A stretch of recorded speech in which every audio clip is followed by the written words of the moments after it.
चलिए बच्चों स्टार्ट करते हैं एप्लीकेशन ऑफ गॉस थ्योरम। तो आज हम इसका सेकंड एप्लीकेशन पढ़ेंगे गॉस थ्योरम का। Electric field intensity due to a spherical shell. ठीक है बच्चों, कोशिश करेंगे थोड़ा छोटा वीडियो हो। तो स्फेरिकल सेल,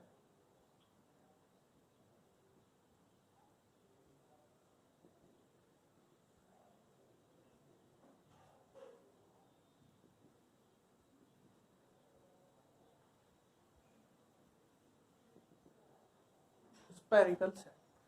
ठीक है, बस थोड़ा सा उससे पहले हमें थोड़ा सा रिवाइज करना पड़ेगा जो हमें रिक्वायरमेंट है। तो फर्स्ट हम देख लेते हैं बच्चों electric flux phi. Electric flux क्या होगा? फाई होगा, phi equal to E vector dot D A vector. Phi equal to E vector dot D A vector. और अगर होल सरफेस से हमें इलेक्ट्रिक फ्लक्स निकालना होगा तो फाई के साथ हम लगा देंगे D, D phi equal to E vector dot D. सही, तो याद कर लो बच्चों, इलेक्ट्रिक फ्लक्स को कैसे रिप्रेजेंट करेंगे? फाई से। फाई इक्वल टू क्या होगा? E vector, E for electric field vector और डी ए क्या है? Area vector. E vector dot D A vector. और होल सरफेस से अगर हम निकालेंगे तो डी लगा देंगे, डी फॉर डिफरेंशिएशन। और डी इधर से हटाओगे, डी हटाओगे ये, तो क्या करोगे बच्चों? इधर इंटीग्रेशन का सिंबल लगाओगे। ठीक है, और एक बात तुम याद कर लो कि इंटीग्रेशन डी को तुम पढ़ोगे whole surface area, whole area. क्या पढ़ेंगे? Whole area. ठीक है, और थर्ड हमें क्या बात याद करनी है? Surface charge density sigma, sigma equal to Q upon A, sigma equal to Q upon A. तो सिग्मा क्या है? Surface charge density. Surface charge density, जब किसी कंडक्टर के सरफेस पर चार्ज डिस्ट्रीब्यूशन होगा तो वहां सरफेस चार्ज डेंसिटी होगी, और इसे हम कैसे रिप्रेजेंट करेंगे? सिग्मा से। सिग्मा इक्वल टू क्या होगा? Q upon A. ठीक है, तो तीन बात हमें यहाँ याद करनी है। Electric flux phi, phi equal to E vector dot D A vector. और होल सरफेस से लेंगे तो फाई के साथ क्या पुट करेंगे? डी। ठीक है, और इंटीग्रेशन डी क्या पढ़ेंगे? Whole area. ठीक, और सरफेस चार्ज डेंसिटी क्या होगा? सिग्मा, सिग्मा इक्वल टू क्या होगा? Q upon A. ठीक है, आइए स्टार्ट करते हैं। ये कोई स्फेरिकल सेल है जिसकी रेडियस है कैपिटल आर। ठीक, और इसके सरफेस पर क्यू चार्ज है।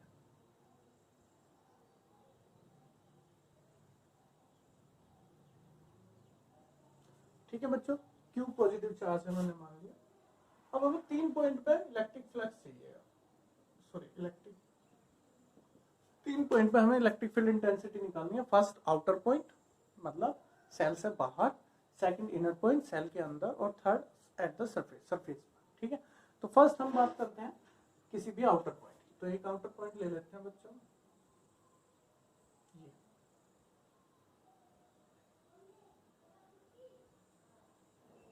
पी। ठीक है, जहां पे हमें क्या निकालना है बच्चों?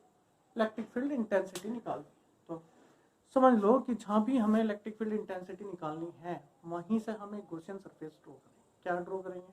Gaussian surface. गॉसियन सरफेस क्या है? गॉसियन सरफेस के सभी पॉइंट पे चार्ज सिमेट्रिक होता है।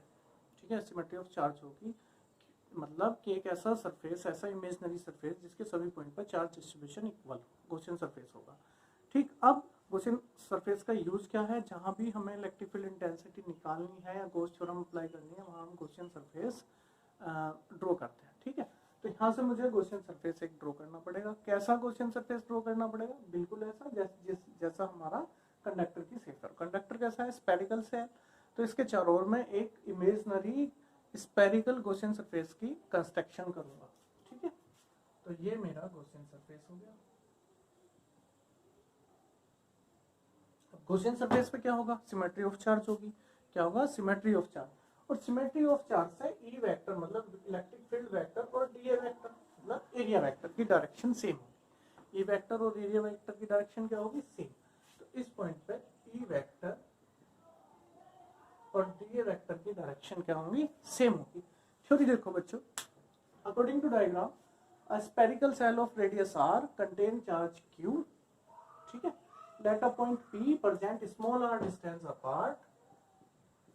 Let a point p present at small r distance apart from the center of cell where we require to determine electric field intensity. So we draw a Gaussian surface from point P where direction of electric field vector and area vector are same due to symmetry of charge. ठीक है, symmetry of charge के कारण दोनों की direction क्या होगी, same होगी। अब हम क्या करेंगे, अब हम इस पॉइंट से इस गॉसियन सरफेस से इलेक्ट्रिक फ्लक्स निकाल लेंगे। Then total electric flux pass through the Gaussian surface. Then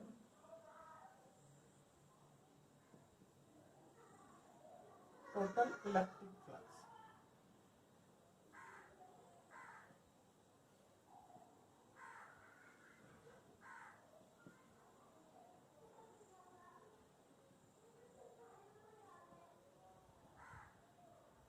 total electric flux pass through the Gaussian surface. अब मैंने आपको बताया था इलेक्ट्रिक फ्लक्स को कैसे रिप्रेजेंट करेंगे, phi equal to E vector dot D A vector. और होल टोटल इलेक्ट्रिक फ्लक्स की बात करोगे या होल सरफेस से इलेक्ट्रिक फ्लक्स की बात करोगे, टोटल इलेक्ट्रिक फ्लक्स की, तो फाई के साथ क्या पुट करोगे, D phi equal to E vector dot D A vector. ठीक है, अब डी को यहाँ से हटाओगे तो इधर क्या लगाओगे, integration E vector dot D A vector. Same ऐसे ही बच्चों डिफरेंशिएशन का अपोजिट क्या है, इंटीग्रेशन। जैसे प्लस का आप अगर इधर ट्रांसफर करोगे तो माइनस करोगे, मल्टीप्लाई में कोई इधर है इधर लेके जाओगे तो डिवाइड करोगे। ऐसे ही डिफरेंशियल इधर है तो इधर इंटीग्रेशन होगा। अब डॉट हटा देता हूँ, तुमने पढ़ा है A dot B scalar product A B cos theta, क्या होगा, ए बी कोस थीटा। तो यहाँ पे क्या हो जाएगा, E D A cos theta. ठीक है बच्चों, अब हमने पहले ही बताया था कि इस पॉइंट पी पे इलेक्ट्रिक फील्ड वेक्टर और डी ए वेक्टर की डायरेक्शन क्या होगी, सेम। मतलब इनके बीच का एंगल कितना होगा, जीरो। कितना एंगल होगा, जीरो। और कोस जीरो की वैल्यू क्या होगी बच्चों, 1। कोस जीरो की वैल्यू 1। ठीक है, तुम क्या फाइंड आउट कर रहे हो, क्या निकाल रहे हो, इलेक्ट्रिक फील्ड इंटेंसिटी। क्या निकाल रहे हैं, electric field intensity. Electric field intensity को बाहर कर दो, फाई इक्वल टू, और मैंने तुम लोगों को बताया था क्या कि भाई अगर इंटीग्रेशन डी है तो उसे हम पढ़ेंगे होल एरिया। क्या पढ़ेंगे, होल एरिया। अब किसका होल एरिया, भाई जिससे इलेक्ट्रिक फ्लक्स निकालने हैं, किसका होल एरिया लेंगे, जिससे इलेक्ट्रिक फ्लक्स निकालने हैं। किससे निकालने हैं, गॉसियन सरफेस। गॉसियन सरफेस कैसा है, स्फेरिकल, और स्फेयर का होल स्फेयर का एरिया कितना होगा, 4 पाई आर स्क्वायर। ठीक है, तो integration D A equal to 4 pi R square. अब यहाँ बच्चों एक बात नोट करने की है कि आर अब स्मॉल लेनी है या कैपिटल लेनी है। तो देखो जैसे ही हम यहाँ आए, इंटीग्रेशन डी ए, हमने कहा इंटीग्रेशन डी ए क्या है, इंटीग्रेशन डी ए क्या है, होल सरफेस एरिया। क्या है, होल सरफेस एरिया। अब ऐसे ही अपने आप से क्वेश्चन करना है, किसका, तो जिससे इलेक्ट्रिक फ्लक्स पास हो रहा है, किससे हो रहा है, गॉसियन सरफेस से। गॉसियन सरफेस की रेडियस क्या है, आर। तो हम क्या लेंगे, 4 पाई आर स्क्वायर। क्लियर, ठीक है। Phi equal to E into 4 pi R square. अब क्या करेंगे बच्चों, अब क्या करने वाले हैं, गॉस थ्योरम से फाई की वैल्यू पुट करेंगे। According to by Gauss theorem, phi equal to Q upon epsilon not.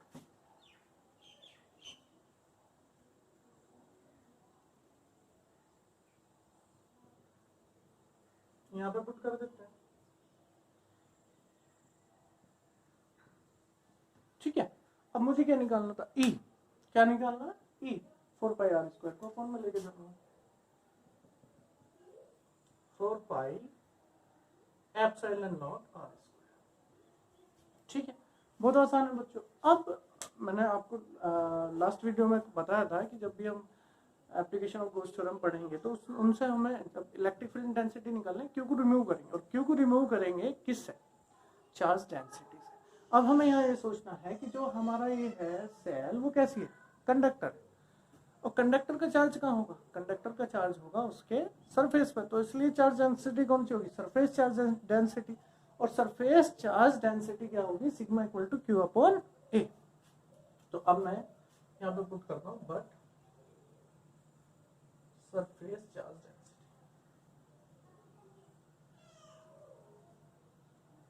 Sigma equal to Q upon A, sigma equal to Q upon A. ठीक है, अब क्या होगा, Q इक्वल टू क्या हो जाएगा, sigma A. Q equal to क्या होगा, sigma A from equation first में पुट कर देते हैं ये वैल्यू। तो E equal to sigma A upon 4 pi epsilon naught R square. अब ए क्या है बच्चों? ए है एरिया। क्या है? एरिया। अब किसका एरिया भाई? उसका एरिया जो चार्ज कंटेन कर रहा है। चार्ज कंटेन कौन कर रहा था? Spherical shell. स्पेरिकल सेल की रेडियस कितनी है? आर। तो उसका एरिया कितना होगा? 4 पाई आर स्क्वायर। ये बात नोट करनी है कि यहाँ आर कैसा है? कैपिटल। कैसा है भाई? यहाँ एरिया है। एरिया किसका? जो चार्ज कंटेन कर रहा था। चार्ज कंटेन कौन कर रहा है? Spherical shell. स्पेरिकल सेल की रेडियस कितनी है? आर। तो A equal to 4 pi R square. Value put करते हैं बच्चों।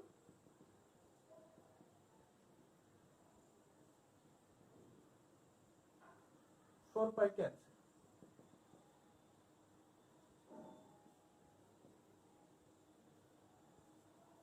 ये हो गया आउटर पॉइंट पे। ठीक है, कौन से पॉइंट पे है इलेक्ट्रिक फील्ड? Outer point.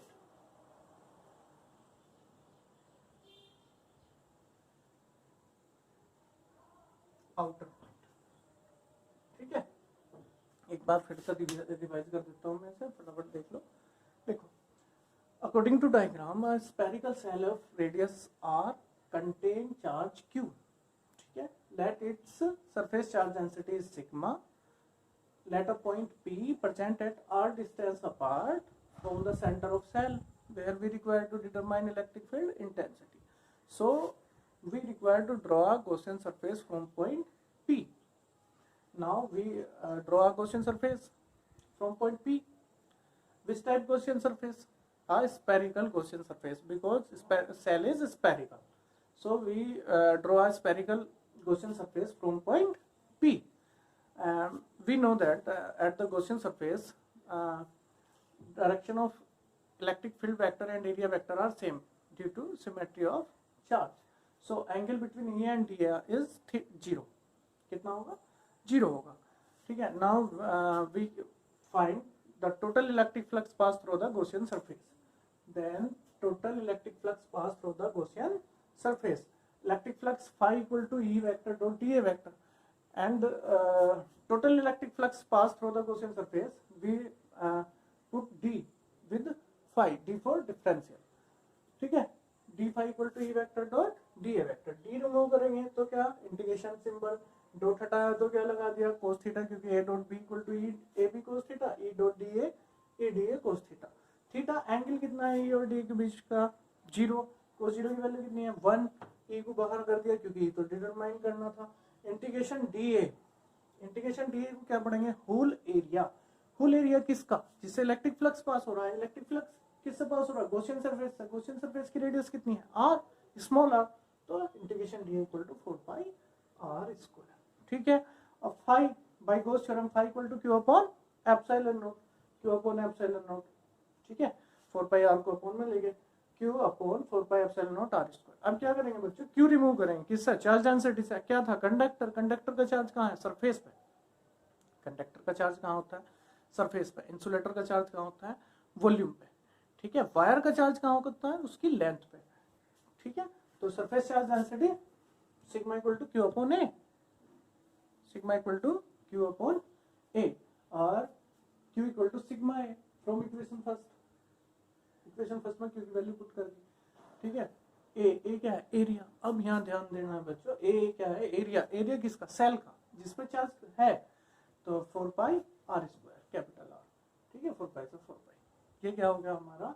ये हो गया हमारा electric field intensity due to a spherical shell at outer point. ठीक है, सेकंड अब हम देखते हैं एट सरफेस।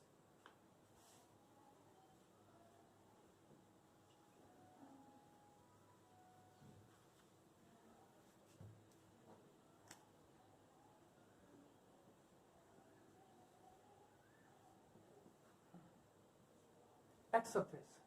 अब देखो बच्चों, सरफेस का मतलब है जो पॉइंट P है वो सरफेस पे आ गया। अब पॉइंट P हमने यहाँ पे ले लिया। ठीक है, पॉइंट P यहाँ पे ले लिया। अब पॉइंट P की डिस्टेंस सेंटर से कितनी मान ली हमने? Small r।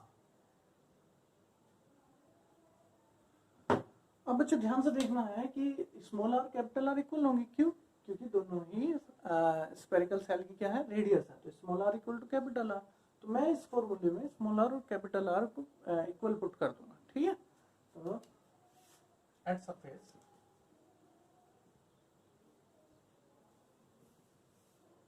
ठीक है,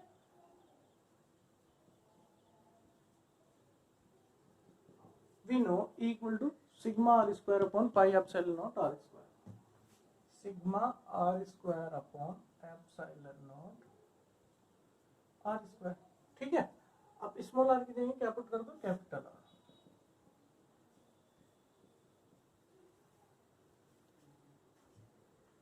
सॉरी पाई कैंसिल हो गया,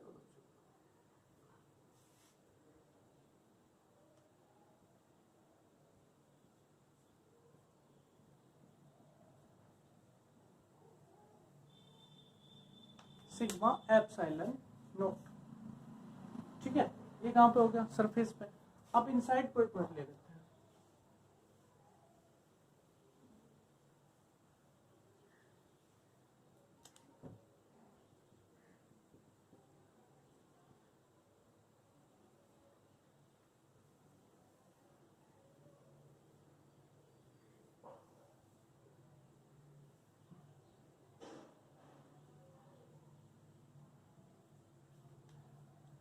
ये पॉइंट पी, ठीक है।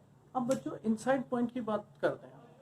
अब हमने पता है कि कंडक्टर का चार्ज जो है वो उसके सरफेस पे होगा, ना कि वॉल्यूम पे। तो इसका मतलब कंडक्टर के अंदर तो चार्ज है ही नहीं, क्योंकि उसके सरफेस पे चार्ज है। तो अब इनसाइड जब हम पॉइंट पी की बात करेंगे तो उस पर कोई भी चार्ज नहीं है, तो इलेक्ट्रिक फील्ड इंटेंसिटी क्या होगा, जीरो होगा। क्यों भाई, क्यों जीरो होगा, देखो हमारा अभी एक फॉर्मूला आया था बच्चों, जहां हमने सिग्मा की वैल्यू रखी थी, E equal to Q upon 4 pi epsilon naught R square, ठीक है। E equal to Q upon 4 pi epsilon naught R square. अब यहाँ पे देखो Q की वैल्यू क्या पुट करोगे, inside zero. Q equal to क्या है, but at inner point Q equal to zero, तो यहाँ जीरो करोगे, Q इक्वल टू, ठीक है।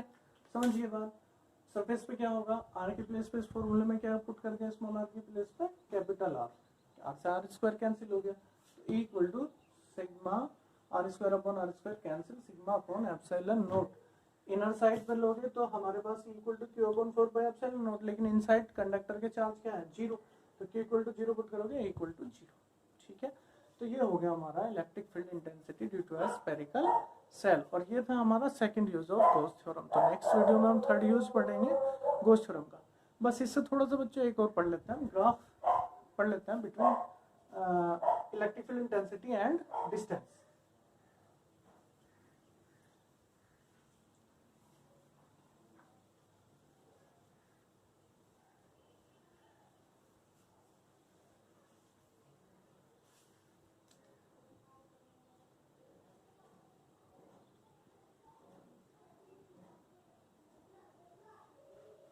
E and R for spherical cell,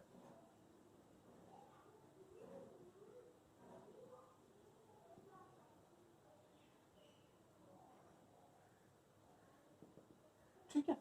तो अब एक बार से देखो, हमने सबसे पहले आउटर पॉइंट निकालना था, E equal to Q upon 4 pi epsilon naught R square, ठीक है।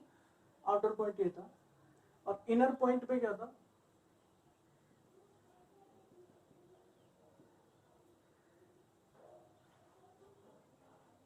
इनर पॉइंट में था E equal to zero. Surface पे क्या था, सरफेस पे बच्चों E equal to Q upon 4 pi epsilon naught R square, क्योंकि वैल्यू जब पुट करेंगे तो हमारा sigma upon epsilon naught formula आ जाएगा, ठीक है। अब बच्चों इलेक्ट्रिक फील्ड इंटेंसिटी की बात करते हैं।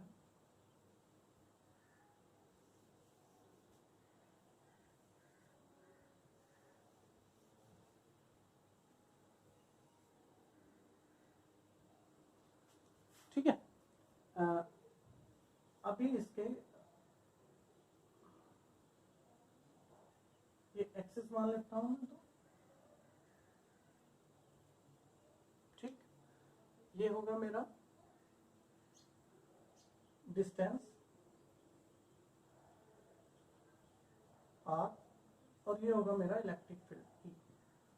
ठीक, इनसाइड जो इलेक्ट्रिक फील्ड होगा कंडक्टर के कितना होगा 0, तो यहाँ से यहाँ तक कोई इलेक्ट्रिक फील्ड नहीं होगा, मतलब 0। तो जो हमारी ये एक्सिस है इलेक्ट्रिक फील्ड इंटेंसिटी वाली एक्सिस है, इस पर कोई मूवमेंट हमारा नहीं होगा। ठीक है, अब मान लो मैं यहाँ से मूव करूँ, रेडियस का मान बढ़ता जाएगा और यहाँ तक कोई मेरी इलेक्ट्रिक फील्ड इंटेंसिटी नहीं होगी। लेकिन सरफेस पे इलेक्ट्रिक फील्ड इंटेंसिटी कितनी होगी, Q/4πε0r²। आर के प्लेस पे हम क्या रखें, कैपिटल आर। ठीक है, क्योंकि रेडियस क्या है, कैपिटल आर। तो यहाँ पे इलेक्ट्रिक फील्ड इंटेंसिटी होगी। अब इसके बाद आउटर पॉइंट पर जैसे जैसे चलेंगे हम, तो हमारे पास फॉर्मूला है Q/4πε0r²। इसका मतलब क्या है, E is inversely proportional to r²। मतलब जैसे जैसे डिस्टेंस बढ़ेगी इलेक्ट्रिक फील्ड इंटेंसिटी क्या होगी, डिक्रीज होगी। और r² है तो कर्व होगा। ठीक है, तो यहाँ से जो इलेक्ट्रिक फील्ड इंटेंसिटी होगी ये होगी E R।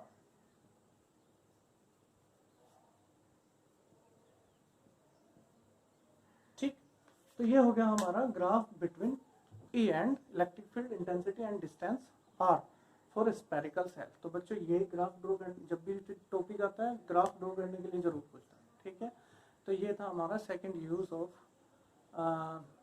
गॉस थ्योरम या एप्लीकेशन ऑफ गॉस थ्योरम। ठीक, थोड़ा स्पीड थोड़ा ज़्यादा लगी होगी, मैं सोच रहा था थोड़ा कम टाइम लगे और टॉपिक ख़त्म हो जाए। ठीक है, जो भी फीडबैक है बच्चों एक बार बता देना कमेंट्स करके, अच्छा बुरा जो भी कमी है।